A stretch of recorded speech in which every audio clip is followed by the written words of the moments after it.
how much water can you drive your classic Mercedes through?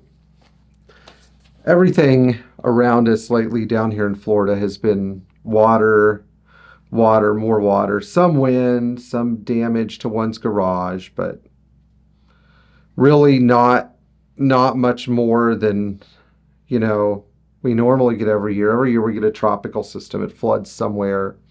Unfortunately for people out in Florida's west coast, it's been a disaster. A week after Hurricane Milton hit, a lot of people are still showering in pots and pans, and they have no electricity. So, if you're thinking about moving to Florida, remember that there's going to be a little bit of roughing it going on. So, without further ado, let's talk about some situations you can get your classic Mercedes in where you're still going to emerge relatively unscathed.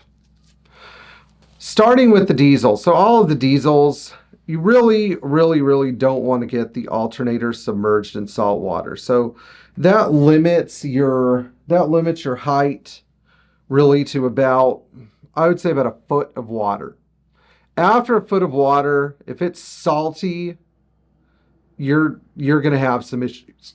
If it's fresh water, it's 50-50. But if the choice is between your car flooding and your car not flooding, the best advice I can give you is this.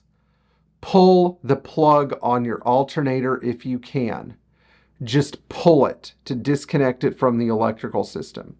You have to disconnect the alternator. Even if you move over and go to the little wiring junction under the hood where you have Phillips screws holding everything together, you undo the Phillips screws that go to the alternator leads and the starter leads. Just don't shut the car off and pull it. Now, once you start getting over 2.5 feet, that's when water can start getting into the transmission and differential. And that's really something we don't want.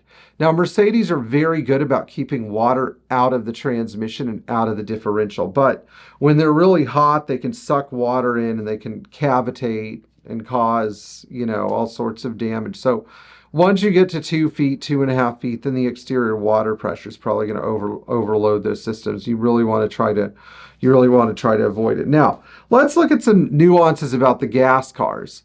The gas car that I have the most concern about would be a 107 because you have a fuse box in the front right fender that's quite low. If water starts getting into that fuse box, it can really mess with some things, especially if it's salty. If it's fresh water, the engine's probably going to stay running, but if it submerges the fuse box, you're in a lot of trouble. You might end up with some weird electrical problems. Thankfully, in those cars, the alternator's on top of the engine.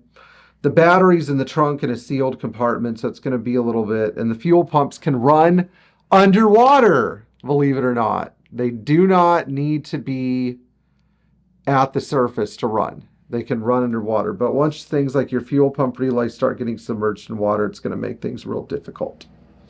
So the next thing that I want to talk about is, what about other gas cars like a 126 or 124? Well, 124s did not have what I felt was quite good waterproofing like a 126 did. So 126 cars, gas or diesel.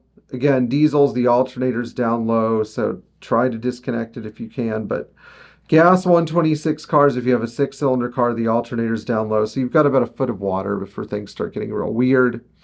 On the V8 cars, I think you could probably brave 2.5 feet of water or something. So again, we're looking at transmission height or differential height. The differential will keep going even with a bunch of sludgy, oily water mix inside.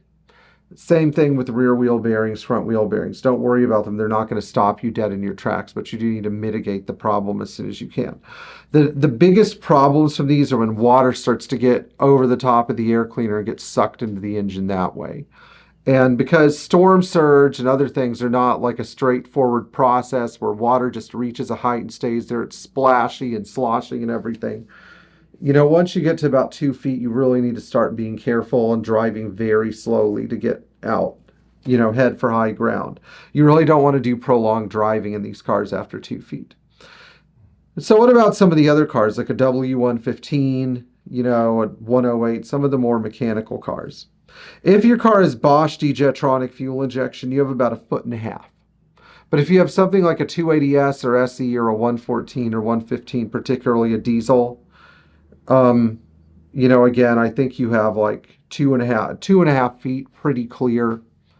The transmission breathers in those cars are high up on the bell housing, and they're very small. So even in 3 feet of water, you'll probably be okay for a while, as long as you're not going real fast. The positive pressure inside of the transmission should keep the water out.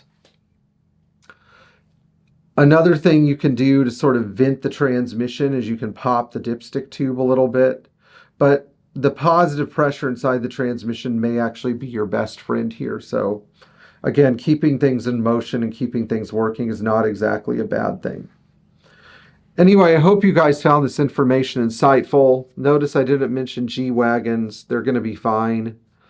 Please like, share, and subscribe for more great information about how to deal with certain weather disasters and other strange situations if you have to evacuate your classic Mercedes from a storm. I'll see you guys in the future, and try to get the car out before the storm surge and the flooding come.